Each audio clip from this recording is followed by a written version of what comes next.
Amém. Boa noite, irmão e irmã. Graça e paz da parte de Jesus Cristo, nosso Senhor. Que bom que você está aqui com a gente nessa quarta-feira, última quarta-feira do mês de abril. Na última quarta-feira de cada mês, a gente se encontra aqui nesse espaço para um evento que já é um evento tradicional aqui da nossa igreja. Desde o início de 2019, a gente tem se reunido mensalmente numa agenda que resolvemos chamar de Fórum de Reflexão. A gente vem para cá, a gente escolhe um tema, a gente ouve uma boa música e a gente se debruça sobre uma reflexão que contribua para que a nossa espiritualidade seja mais firme, mais engajada. O mês de março, como você sabe, foi um mês de algumas reviravoltas sociais, evidentemente, por conta da pandemia que chegou aqui e que mudou toda a nossa dinâmica. Por conta disso, em março a gente suspendeu o nosso fórum. Mas nesse mês de abril, já no embalo dessa nossa dinâmica adaptada, momentânea, até que essa fase passe, no mês de abril a gente resolveu retomar o nosso fórum com esse mesmo formato de uma cadeira aqui na frente, um certo ambiente aconchegante. A diferença é que ao invés de estar aqui com os bancos cheios, como nós costumamos estar nas nossas edições, eu tenho a sua companhia aí na sua casa. E não podia ser diferente, eu escolhi para esse fórum de abril, no meio desse cenário que a gente vive, falar sobre um tema que eu julgo ser extremamente pertinente para a nossa vida, para a nossa espiritualidade, para a nossa casa. Eu resolvi falar sobre um dos dilemas mais antigos e mais profundos que não apenas a teologia, mas também a filosofia e outros saberes carregam nas suas entranhas. O tema do problema do mal, do problema do sofrimento. Na teologia e na filosofia, a gente chama esse tema de teodiceia, Deus e o problema do sofrimento. A gente resolveu chamar o nome dessa edição do fórum de Fé em Meio ao Caos. Fé pode significar muita coisa. Por detrás dessa palavra pequena, existem muitos conceitos variados, diversos. Caos também é outra palavra pequena que pode representar muita coisa. Então é sempre bom, quando a gente resolve conversar sobre um assunto, a gente conceituar e explicar do que é que a gente fala quando a gente fala de um negócio. Uma das perguntas que a gente se faz quando a gente se depara com um cenário adverso, que pode ser sinônimo de um cenário de caos, é: o que eu faço com a minha fé? Como é que a minha fé pode me ajudar? No meio desse sofrimento que eu atravesso, de que maneira esse elemento místico, que eu não posso ver, mas que eu posso experimentar, de que maneira ele pode me auxiliar a atravessar os desafios que a vida traz para minha frente na jornada que eu percorro? Na Bíblia a gente encontra não apenas uma resposta, mas respostas múltiplas, diversas, para essa experiência do sofrimento, do caos e da fé no meio disso tudo. Essa é uma pergunta que os antigos se faziam. Talvez seja uma pergunta que nesse momento você se faça: Deus, onde o Senhor está? Onde o Senhor estava quando isso começou? Onde o Senhor está nesse exato momento? E onde, numa dimensão futura, o Senhor já está para que possa nos dizer quando e como isso acabará? Essa pergunta é uma pergunta legítima. Mas eu penso, irmão e irmã, que mais do que ela, a gente deve se ater a uma outra, que é não onde o Senhor está, mas como é que a gente pode condicionar a nossa mente e o nosso coração para que no meio do caos e no meio do sofrimento a gente tenha condição de enfrentar as circunstâncias com a certeza que a esperança nos traz de que Deus está do nosso lado? Essa, para mim, é a pergunta mais importante. Eu queria passear pelas Escrituras com você, tentando oferecer a você um pouco mais de luz sobre esse dilema que se impõe. Como é que a gente pode encontrar fé, viver com fé, utilizar a fé, desfrutar da fé nesse cenário de caos e de sofrimento? Tem um rabino chamado Lawrence Kushner que fala uma coisa muito interessante que eu penso ser norteadora na tentativa de delinear os sofrimentos da vida. Ele diz o seguinte: existem dois tipos de sofrimento. Existem os sofrimentos que têm a ver com eventos maus e existem sofrimentos que têm a ver com eventos ruins. E o Kushner diz o seguinte: os sofrimentos que têm a ver com eventos maus são os sofrimentos que decorrem de experiências dolosas e intencionais, de algozes que desejam que as suas vítimas sofram, de pessoas que intencionalmente ferem pessoas, planejam o mal, maquinam o mal. Há um sofrimento dessa ordem. Para esse tipo de sofrimento, a gente faz algumas perguntas e a gente encontra algumas respostas.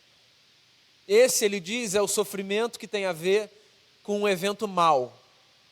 Ou seja, há um fator moral causador desse sofrimento.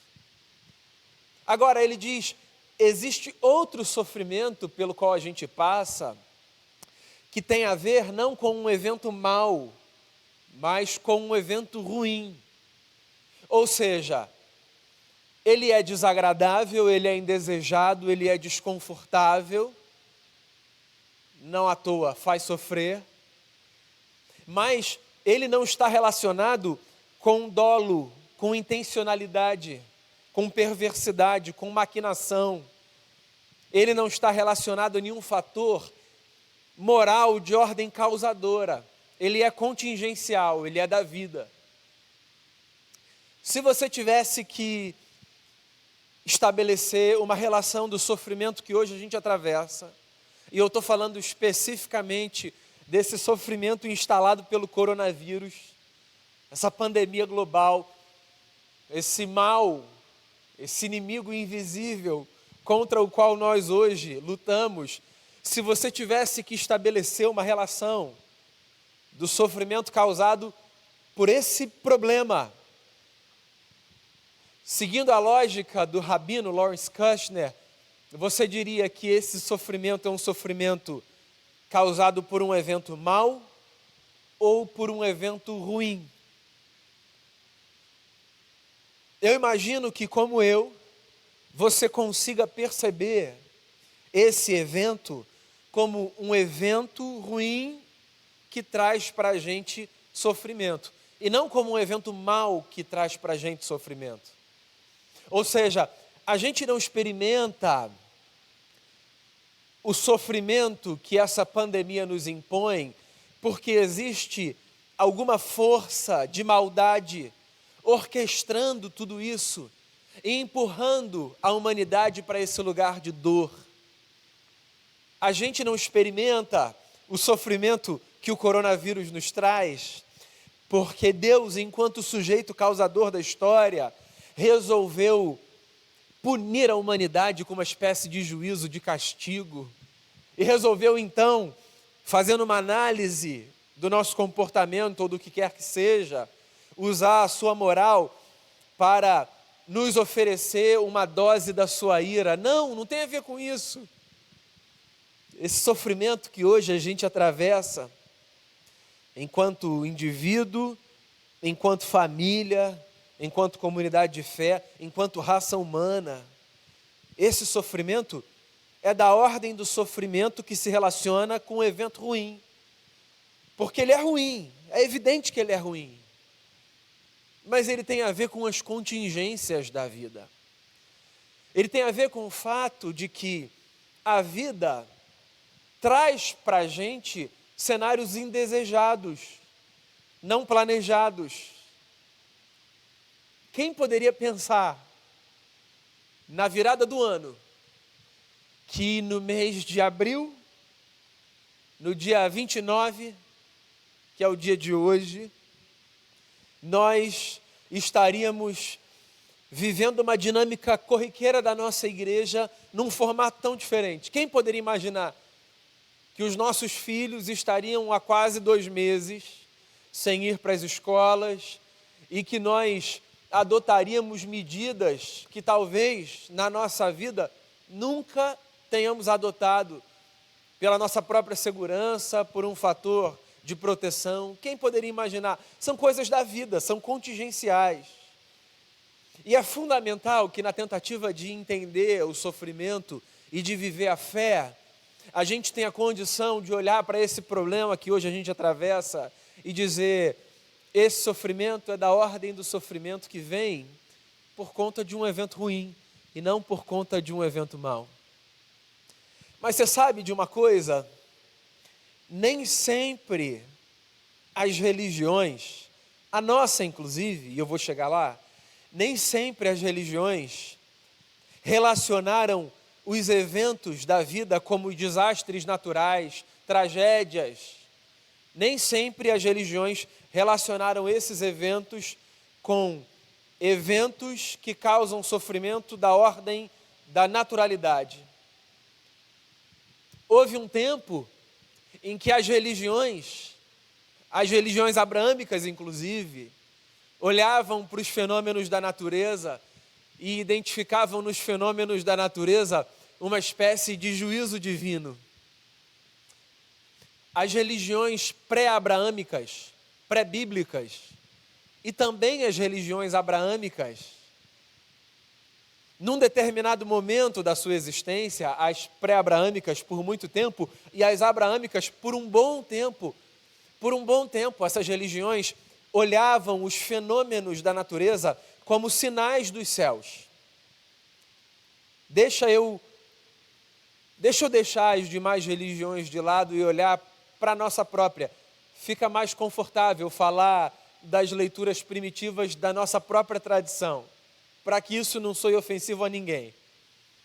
Se você olha, por exemplo, para o Antigo Testamento, é interessante perceber como no Antigo Testamento você vê um povo que no exercício da sua fé olhava para os fenômenos da natureza e percebia nos fenômenos da natureza bênção ou maldição da parte de Deus. Sim, eu estou falando da história do povo de Israel, do qual nós somos herdeiros de fé. Eu estou falando dessa porção da Bíblia que a gente chama de Antigo Testamento. Ela narra capítulos muito incipientes da nossa experiência de fé, capítulos muito primitivos das nossas percepções da maneira como Deus age no mundo. O povo de Israel vivia a sua espiritualidade tendo na relação com a terra uma das formas de perceber o cuidado de Deus sobre a sua vida. Quando eu falo da terra, eu falo do produto da terra. Aquela sociedade era uma sociedade agrícola, pecuária.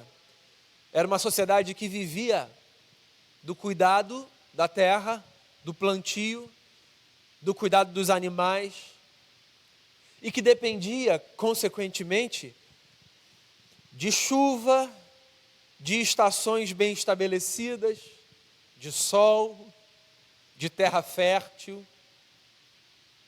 Se você olha para alguns livros do Antigo Testamento, você percebe a construção de uma espiritualidade muito interessante nesse sentido. Quando não havia chuva dos céus, aquele povo se perguntava se eles estavam sendo amaldiçoados por Deus. Sim, porque eles mediam a relação com Deus a partir dos fenômenos da natureza. Então, se não havia chuva que irrigasse a terra e que fizesse o produto da terra crescer, então aquela gente sofria e ela achava que o sofrimento era por conta de alguma espécie de maldade, de algum castigo, de algum juízo. Os profetas falavam sobre isso. Há salmos que cantam essa esperança que o povo tinha, de que Deus fizesse o sol raiar, de que Deus fizesse a chuva cair, de que as torrentes do Negueb irrigassem o solo de uma região desértica, fazendo com que naquela terra aquele povo tivesse, ao menos numa estação do ano, a possibilidade de colher frutos. Aquela gente olhava para o clima, olhava para as estações, olhava para as doenças, para as enfermidades, e aquela gente usava linguagem religiosa para explicar tudo aquilo. Fenômenos como o que hoje a gente experimenta, de um vírus dizimando vidas, esses fenômenos eram lidos como pragas dos céus, pragas divinas, que estabeleciam juízos.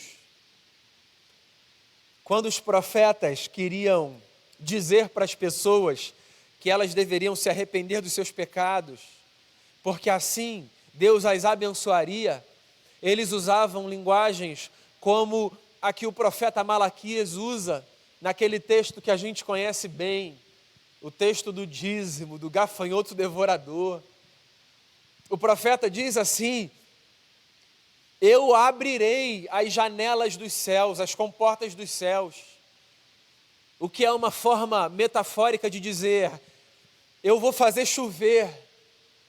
Então, perceba um negócio, até o Antigo Testamento, a gente tem a vivência de uma espiritualidade que se dedica a perceber a bondade ou o juízo de Deus a partir dos fenômenos da natureza.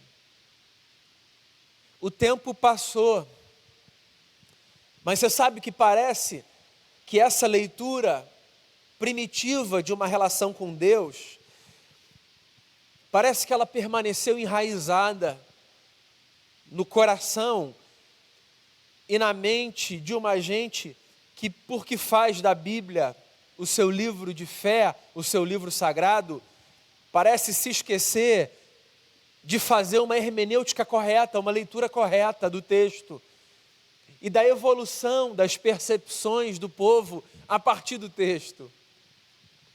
Sim, a gente vem para o Novo Testamento e parece que no Novo Testamento a gente se depara com uma percepção mais sofisticada da relação da espiritualidade com o sofrimento. No Novo Testamento você não encontra, por exemplo, textos que falam sobre fenômenos da natureza indesejados e que causavam sofrimento e que eram, por isso, lidos como o juízo de Deus sobre o povo. No Novo Testamento você não encontra os apóstolos, os discípulos de Jesus, o próprio Cristo, falando sobre sol e chuva como indicadores de bênção ou de maldição. Parece que, de alguma forma, a espiritualidade de Jesus descondiciona essa leitura automática que está no âmago das religiões de tentar perceber a mão de Deus em coisas que são absolutamente condicionadas à vida e ponto. Sim, em coisas que são da contingência da existência. Pascal disse isso. A beleza da natureza nos leva a perceber que ela foi criada por Deus. Mas as falhas, essa é a palavra que ele usa, e aspas aí, os problemas, a feiura da natureza, quando ela dá as suas caras da forma como dá, às vezes, como dá nesse momento, nos faz lembrar que a natureza não é Deus, ela é criação de Deus. Você entende o ponto? De alguma forma parece que ele estava sinalizando para a gente que por mais que a gente possa ver Deus na natureza, porque de fato nós o vemos, porque a natureza carrega em si as impressões digitais do eterno, é um problema a gente tentar condicionar tudo aquilo que acontece na vida como um recado de Deus para a gente. Sim, é um problema. É um problema muito grande a gente olhar para um vírus, para uma doença, por um problema de qualquer ordem e dizer assim, o que Deus está querendo dizer com isso é... E aí abrir a boca numa espécie de palpite profético que vaticina alguma desgraça com uma roupagem religiosa, como se ela fosse funcionar como uma alerta para que as pessoas então abrissem os seus olhos e percebessem, Deus está voltando, ou qualquer coisa do tipo. Se você olha para a vida de Jesus, é muito bacana você perceber em alguns momentos como Jesus abdica dessa leitura, de olhar para fenômenos naturais e tentar estabelecer juízo sobre eles. Teve uma vez que os discípulos de Jesus se aproximaram do mestre e diante de um homem que tinha nascido cego, esses discípulos perguntaram assim a Jesus, mestre, quem foi que pecou para que esse homem nascesse assim? Os seus pais pecaram ou ele pecou no ventre da sua mãe? A lógica está ali estabelecida.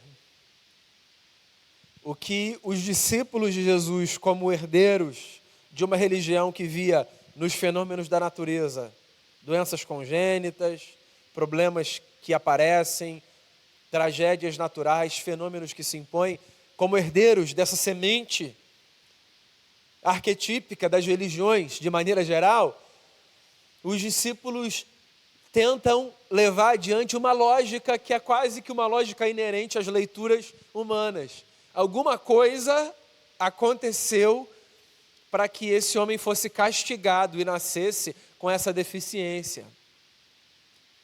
E aí Jesus dá uma resposta que você conhece. Nem ele pecou, nem os seus pais pecaram. E aí Jesus continua e diz, isso aconteceu para que se manifestasse nele a obra de Deus. A gente fica com a segunda parte da resposta e se esquece da primeira, que para mim é a mais fascinante. A primeira é, nem ele pecou, nem os seus pais pecaram. Jesus, de maneira muito clara, muito objetiva, muito direta, desvincula a ideia de que o sofrimento está associado a um juízo divino. Portanto, como ponto de partida para entender o lugar da fé no meio do caos, eu queria dizer a você que é de bom tom, se você é um discípulo de Jesus de Nazaré, se você é uma discípula de Jesus de Nazaré, é de bom tom que você abra mão da ideia de que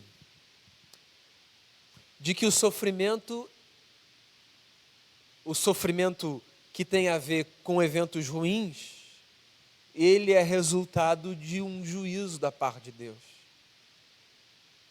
O que significa também, veja só, que não faz tanto sentido a gente adotar práticas e hábitos que o povo no Antigo Testamento adotava numa tentativa de reverter fenômenos da natureza. Eu tenho visto, nesses tempos recentes, por parte da igreja, a tentativa de se imprimir uma agenda que mais se parece com a espiritualidade primitiva do Antigo Testamento, que percebe tudo como juízo ou bênção de Deus, do que com a espiritualidade, eu vou chamar assim, mais sofisticada do Novo Testamento, que faz a gente perceber a relação da fé com a natureza de outra forma. Uma espiritualidade que pensa, por exemplo, que as coisas irão embora se a gente passar a obedecer. Se a gente fizer o que é certo, e aí, nesse caso, o que é que significa fazer o que é certo? Fazer o que é certo, nesse caso, significa cumprir os ritos. Se a gente se dispuser a ler mais a Bíblia, se a gente fizer mais jejum, se a gente orar mais, então essas coisas vão ser revertidas. E aí vem um monte de invocação, de texto do Antigo Testamento. Mas você percebe que essa lógica operante é a lógica de um tempo em que o povo ainda percebia fenômenos da natureza como manifestação de juízo. E que os profetas ainda diziam: sim, se vocês se arrependerem dos seus pecados, então Deus sara a terra, porque a terra está ferida por conta dos pecados de vocês. Quando você vem para o Novo Testamento, não é que você vê essas atividades abdicadas, você vê em Jesus e nos apóstolos homens de oração. Jesus está o tempo todo se retirando para orar, ele vai para o monte para orar, ele despede os seus discípulos, ele permanece num lugar para orar, ele caminha num jardim com os discípulos, ele diz: fiquem aqui, ele vai lá orar. Jesus não abdica das práticas da sua tradição, mas ele ressignifica esse negócio. Você vê Jesus falando sobre jejum, você vê Jesus, inclusive, condenando uma certa prática de jejum, do jejum pavão, o jejum do sujeito que faz o jejum para mostrar, sabe? Para dizer que está jejuando, que está ali: Senhor, a gente está aqui, Senhor, faz alguma coisa. Você vê Jesus dando uma paulada nesse modelo de jejum e dizendo: vá para o secreto, você não precisa transparecer no seu rosto que você está cultivando essa prática. Ou seja, Jesus não nega a prática, ele só abdica de um modelo do uso dela, mas ele possivelmente a cultiva. Foi o que fez no início do seu ministério. Jesus ora, Jesus jejua, Jesus olha para um discípulo que vê um pai com um filho endemoniado e que diz assim: ninguém conseguiu expulsar, e Jesus diz assim: essa geração é incrédula, falando não do pai, mas dos discípulos. E quando ele é perguntado sobre o porquê dos discípulos não terem conseguido expulsar as forças malignas daquele menino, Jesus diz que há coisas que a gente só enfrenta com jejum e coração. Ou seja, Jesus valida o lugar do jejum enquanto experiência espiritual que nos faz fortalecermos a nossa alma, nos tornarmos mais sensíveis a Deus, a sua voz. Jesus não invalida a prática, mas ele anula aquele método. Jesus também não invalida, evidentemente, a leitura. Ele vai para o templo para orar e para discutir texto sagrado, ele evoca texto. Quando ele é acusado de coisas, ele se defende citando o texto. As práticas estão aqui, mas o método, eu estou chamando de primitivo, o método primitivo dele, Jesus abre mão. O que me faz pensar que a forma da gente enfrentar os sofrimentos naturais que hoje a gente enfrenta não passa, meu irmão e minha irmã, por cultivarmos juntos hábitos ritualísticos que vão mostrar para Deus como nós estamos engajados numa agenda e que, por conseguinte, Ele pode então abrir as janelas dos céus e derramar sobre nós bênçãos sem medida. Jesus chama a fé para um outro lugar. Jesus posiciona a oração num outro lugar. Jesus posiciona o jejum num outro lugar. E a leitura do texto num outro lugar. Porque para Jesus, a fé, ela não é esse elemento apenas comunitário, mágico, que faz com que Deus perceba a mudança de disposição de um povo e então interrompa o seu juízo sobre a terra. A gente não lê mais isso como juízo de Deus sobre a terra. A gente lê isso como contingência, como problema da vida. Parte do que acontece como tragédia, como desastre natural, até é resposta da nossa relação de exploração para com a natureza, mas isso é discussão para um outro momento. Mas fato é que essa leitura automática de que o sofrimento é punição de Deus, ela só faz a gente sofrer ainda mais. E ela faz com que a gente cometa uma baita de uma digressão na tentativa de entender que lugar a nossa fé pode ocupar, porque ao invés da gente usar a nossa fé como elemento de esperança, a gente usa a nossa fé como instrumento de barganha para Deus perceber que a gente está comportado e bonitinho e para que Ele faça esse mal e ir embora logo. E não tem a ver com isso, em absoluto tem a ver com isso. A pergunta que eu te faço é então, qual é o lugar da fé no meio do caos? Como é que a gente pode então olhar para esse elemento da vida e utilizar esse elemento da vida como ferramenta a nosso favor nesse momento? Como é que a gente pode fazer com que outras pessoas se beneficiem da nossa fé nesse momento? Primeiro lugar, abra mão da ideia de que a fé é esse elemento mágico que a gente tem para mudar as circunstâncias. A fé não é isso, não é isso. Eu fico mais confortável, volto a dizer, de fazer as críticas ao meu próprio povo e à minha própria tradição, porque eu falo de dentro e me incluo. Não falo como alguém de fora que aponta, eu falo como alguém que participa. Então, para que fique muito claro para você, eu sou religioso, no que há de mais essencial nessa palavra, sou um homem da religião, eu sou um homem da instituição, eu sou um cristão protestante, eu sou evangélico, com todos os desgastes que possa haver com cada um desses termos. Eu falo de dentro, e eu quero falar um negócio para você. A maneira como a igreja evangélica vivencia a sua espiritualidade me faz acreditar que a gente pensa a fé como um elemento mágico, e a fé não é um elemento mágico, não é. A gente vive a nossa experiência de fé, me perdoe a força da expressão, como se a gente acreditasse numa magia. Se você me permite usar uma expressão ainda mais forte, às vezes a forma como a igreja evangélica pensa a fé parece feitiçaria. Não feitiçaria dentro dessa concepção de bruxaria e desse imaginário que talvez tenha vindo à sua mente quando você ouviu essa palavra. Essa palavra tão associada à ideia da bruxaria, do que quer que seja, que talvez você nem perceba que quando o Antigo Testamento fala, por exemplo, sobre magia, sobre feitiçaria, ele não está condenando a prática dos outros povos, senão a do próprio povo de Israel, do povo que seguia a lei de Moisés, mas que cultivava uma relação mágica com a experiência da fé e com Deus. Por que você acha que os profetas acusavam tanto o povo de idolatria?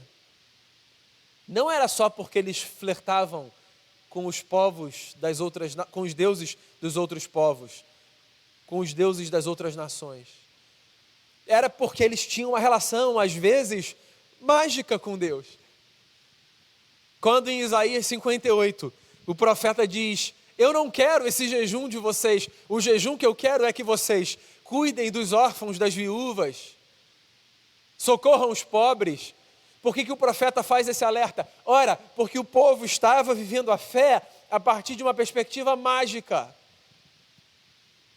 Eles faziam e achavam que por fazerem, então a relação deles com Deus estava satisfatória. Eu olho para a maneira como a igreja, de maneira geral, se posiciona diante da vida, e eu percebo uma compreensão de fé mágica. A gente vai crer, Deus vai mudar. Fé não tem a ver com o exercício mágico da vontade, não tem a ver com o uso de uma força que faz com que a gente mova montanhas. Fé tem a ver essencialmente com confiança. Fé tem a ver com fidelidade. Fé tem a ver com esperança. Fé tem a ver com a capacidade de eu olhar para as circunstâncias e de dizer a despeito delas, eu permaneço com esperança no coração, porque se eu devotei a minha vida a Jesus Cristo de Nazaré, o homem que carregou em si a plenitude da divindade e que com a sua vida, com os seus feitos e sobretudo com a sua vitória sobre a morte, anunciou o governo do eterno sobre a história, então mesmo que as circunstâncias me digam o contrário, eu confiarei. Fé tem a ver com o exercício de confiança. É por isso que eu tenho insistido aqui, quase que semanalmente, que a nossa fé, por exemplo, não blinda a gente, não imuniza a gente. Eu não tenho ouvido mais isso, graças a Deus. Não sei se é porque se cansaram de me dizer ou se é porque entenderam, mas eu não tenho ouvido mais pessoas falarem assim, não, confio em Deus, vai acontecer comigo não. Então, eu confio em Deus também, mas confiar em Deus não me isenta de assumir uma postura responsável diante da vida como um todo. Eu confio em Deus, e quando o sinal está vermelho, eu freio meu carro, porque eu confio em Deus, mas eu preciso ser responsável e não avançar o sinal, para não provocar um acidente, não morrer, não matar. Eu confio em Deus, mas se eu estou doente, eu tomo um remédio, por uma questão de responsabilidade, porque confiar em Deus não me abdica de um cuidado responsável para com a minha saúde. Eu confio em Deus, e aí você pode pensar em N outros cenários. Fé não é o elemento mágico. Então, quando eu falo sobre a fé no meio do caos, eu não falo sobre essa força mágica que me protege e que me faz sair pela rua como um super-herói, dizendo, sou homem de fé, nada vai me acontecer. Não, a fé não me blinda, não me imuniza, nem da experiência do sofrimento e nem dos efeitos do sofrimento, porque também tem isso, sabe?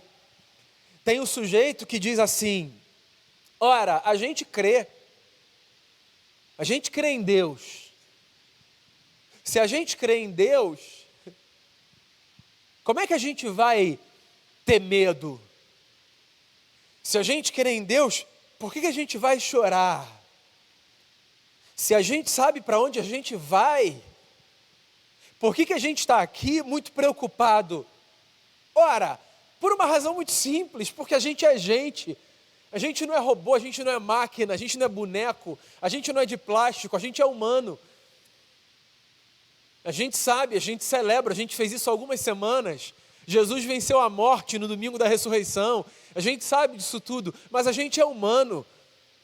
Sim, dizer que a morte perdeu o seu poder sobre nós não significa dizer que a morte não nos assusta mais enquanto fato que interrompe a existência, que cria um buraco no nosso peito, que faz com que a gente fique com um vazio na família, na casa, que não nos dá mais a possibilidade de dar abraço, de mandar uma mensagem, de atender uma ligação, de sentir um cheiro. É evidente que a gente tem medo, porque a morte é trágica. Todos temos medo. Só os loucos não têm medo da morte. Só os loucos banalizam a morte. Só os loucos trivializam a morte. Gente de fé não é gente que diz assim, aconteceu. É evidente que não.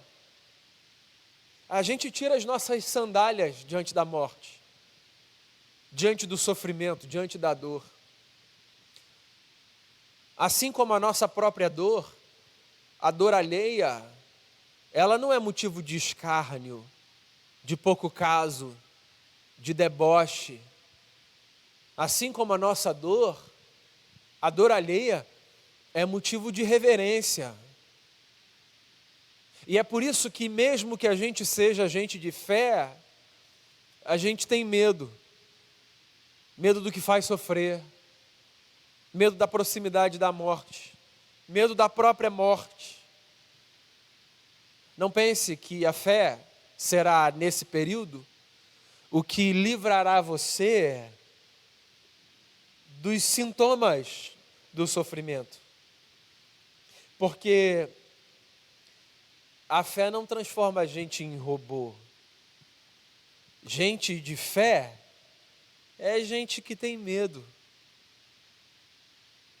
Shakespeare disse certa vez o seguinte: quem jamais foi ferido, e só quem jamais foi ferido, zomba de cicatrizes. Walt Whitman disse certa vez: não pergunte ao ferido como ele se sente. Eu não pergunto ao ferido como ele se sente, ele disse. Eu mesmo me torno uma pessoa ferida diante do ferido. A fé não é o elemento que blinda a gente nem de sentir, nem de viver a humanidade como a humanidade deve ser vivida, que é com medo e com coragem, com força e com fraqueza, oscilando entre essas coisas. O que é a fé, então? E qual é o seu lugar? E como é que ela nos auxilia? A fé é essa dádiva divina que rompe na nossa história e provoca um santo estrago na nossa mente cauterizada e no nosso coração endurecido, e que faz a gente caminhar nessa vida não a partir do pessimismo, do realismo, do otimismo, mas a partir da esperança. A fé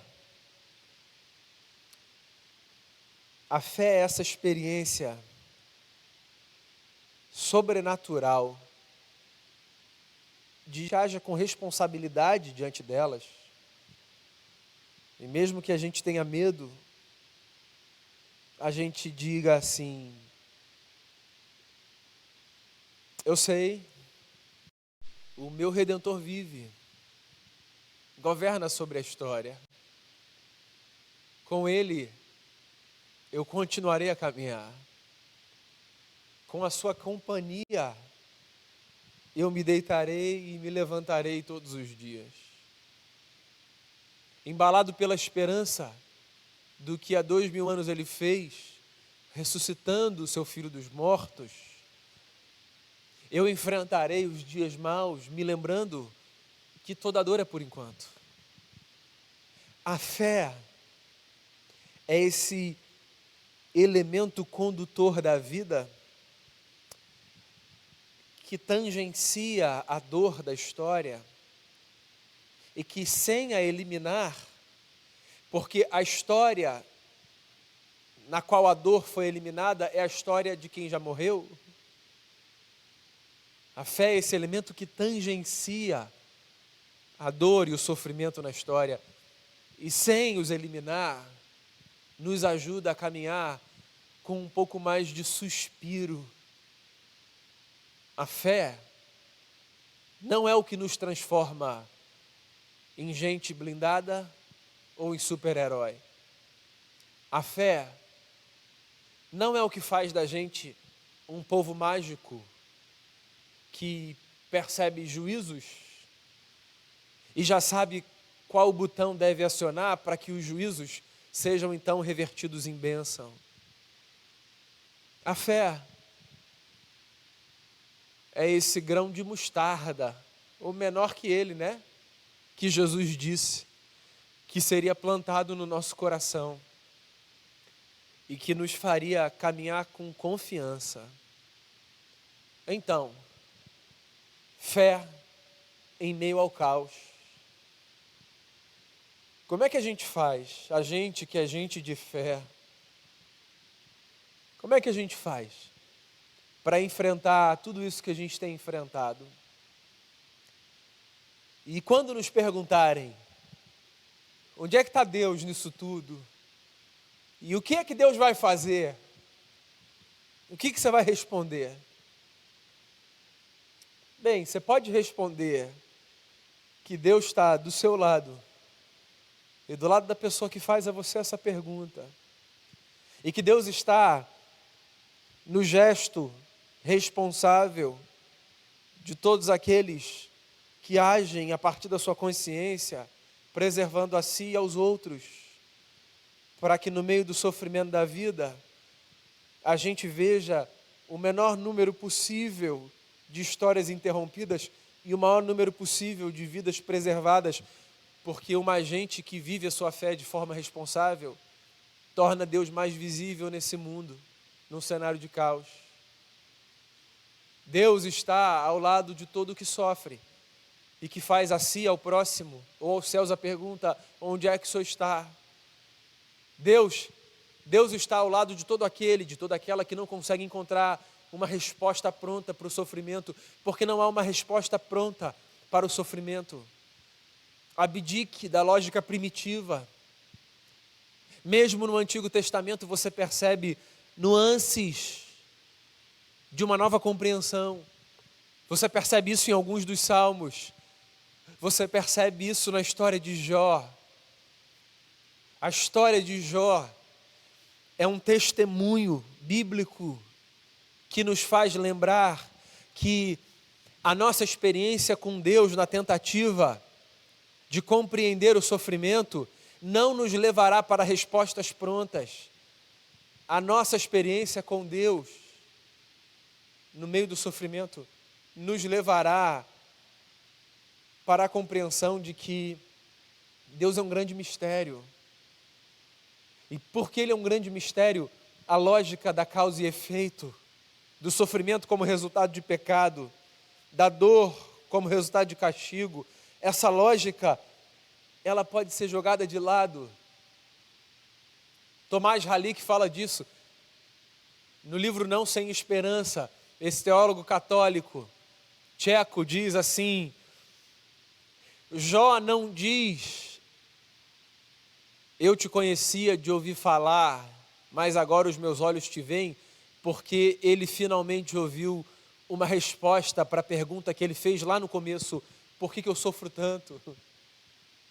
Ele diz, Jó disse isso como uma declaração de fé, porque ele resolveu abrir mão dessa tentativa de colocar Deus na parede e dizer, o Senhor tem que me dar uma resposta do porquê eu sofrer tanto. Jó entendeu que caminhar com Deus é mergulhar num mistério, e ao invés de buscar respostas, se satisfazer com a beleza de uma companhia. Sim, a fé nos faz perceber que no meio do sofrimento, mais do que respostas, o que a gente tem é a beleza de uma companhia. De uma companhia. De um Deus que diz, quando vai para junto do Pai, eu preciso ir, porque se eu não for, o outro Consolador não virá. O outro Consolador. Sim, Jesus foi Ele mesmo um Consolador. E o outro Ele deixou. O que Ele disse aos seus discípulos a respeito deles e a nosso respeito: Ele estará com vocês todos os dias da vida de vocês, até a consumação dos séculos. Qual é, irmãos e irmãs, qual é a esperança que dá sustentação à nossa fé? A esperança que dá sustentação à nossa fé é a que a gente encontra no final do final. No último livro dessa grande biblioteca que é a Bíblia Sagrada. A esperança da esperança é a consumação das seguintes palavras: eu vi novo céu, eu vi nova terra, O primeiro céu e a primeira terra passaram, o mar já não existe. Eu vi a cidade santa, a Nova Jerusalém, ela descia do céu, da parte de Deus, vestida como noiva, enfeitada para o seu esposo. Então eu ouvi uma grande voz vinda do trono, dizendo: eis o tabernáculo de Deus com os homens. Deus morará com eles. Eles serão povos de Deus. E Deus mesmo estará com eles. E lhes enxugará dos olhos toda lágrima. E a morte já não existirá. Já não haverá luto, nem pranto, nem dor, porque as primeiras coisas, elas passaram. A fé, no meio do caos, ela é essa esperança que brota junto da nossa consciência de impotência, do nosso senso de pequenez, da percepção da nossa miséria diante da grandeza de um mundo. A fé é esse elemento que brota no meio de todos esses atestados que a vida nos traz, que nos faz olhar para as circunstâncias, das belas às dantescas, e que nos faz dizer no fundo do peito: ainda não acabou, porque no fim o bem vence o mal,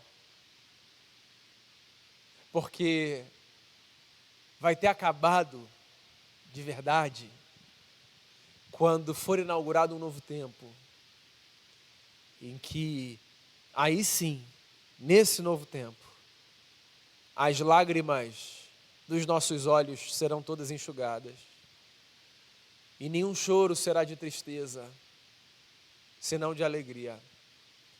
E a dor que hoje constitui a nossa experiência e que até nos aproxima de Deus, sim, a dor nos aproxima de Deus, a dúvida nos aproxima de Deus. Haverá um tempo em que a dor que hoje constitui a nossa experiência de vida não mais existirá. Esse tempo chegará. Até que esse tempo chegue, a fé é a esperança que nos sustenta e que nos ajuda a reorganizarmos a vida no meio do caos. Eu espero que você cultive no coração a fé que o Cristo a você emprestou, e que nessa jornada de dia após dia, luta após luta, pensamento atrás de pensamento, você, sem pretender ser mágico ou super-homem, mágica ou mulher maravilha, você simplesmente, no meio de tudo que você tem para apresentar, de melhor e de pior, diga: Senhor, eu confio em Ti. Eu queria fazer uma oração com você, por você, pela sua casa e pela sua família, e desejar a paz sobre a sua vida, e pedir que a meu respeito e a seu respeito, Deus nos dê a graça de aumentar a nossa fé. Tu és Jesus Cristo de Nazaré, o autor e o consumador da nossa fé. A nossa fé, a totalidade dela está posta em Ti, porque em Ti nós encontramos a razão da nossa esperança.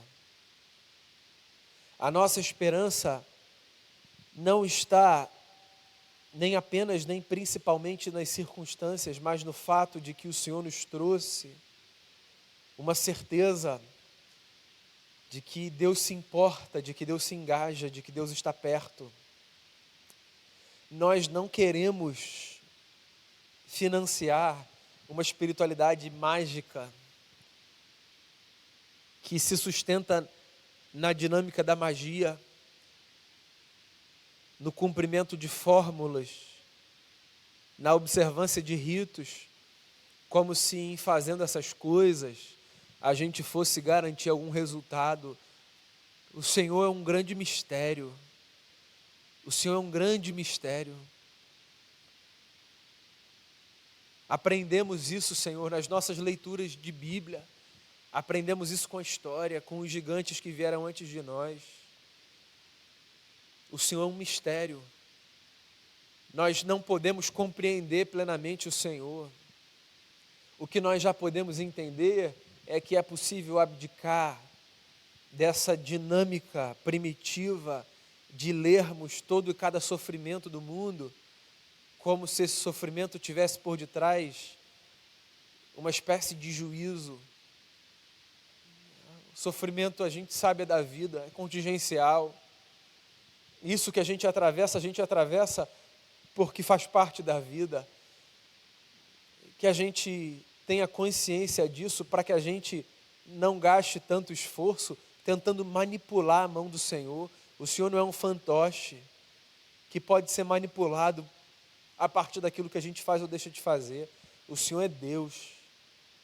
E a nós nos cabe nos lançarmos no mistério de saber que, por mais que esse mundo nos pareça bagunçado, absolutamente nada foge ao controle do Senhor. Nos faça perceber que do trono da Tua graça não houve um segundo sequer da história que não fosse controlado por Ti, que fugisse à gestão do Senhor. É da vida enfrentarmos as lutas e é da fé confiarmos em Ti. E se o que é da vida não é algo que nós podemos escolher, porque simplesmente nós enfrentamos, o que é da fé, isso a Ti nós queremos pedir. Nos dê a graça de vivermos o que é da fé e nos ajude a confiarmos no Senhor, para atravessarmos os dias maus, não para nos blindarmos, mas para permitirmos que o nosso sofrimento seja tangenciado por essa confiança, mesmo que frágil, no caráter do Cristo que disse: eu estou com vocês até o fim. E no fim, toda lágrima será enxugada dos olhos. Eu oro assim, colocando a minha vida, a vida de todos os meus irmãos e de todas as minhas irmãs diante de Ti, em nome de Jesus. Amém.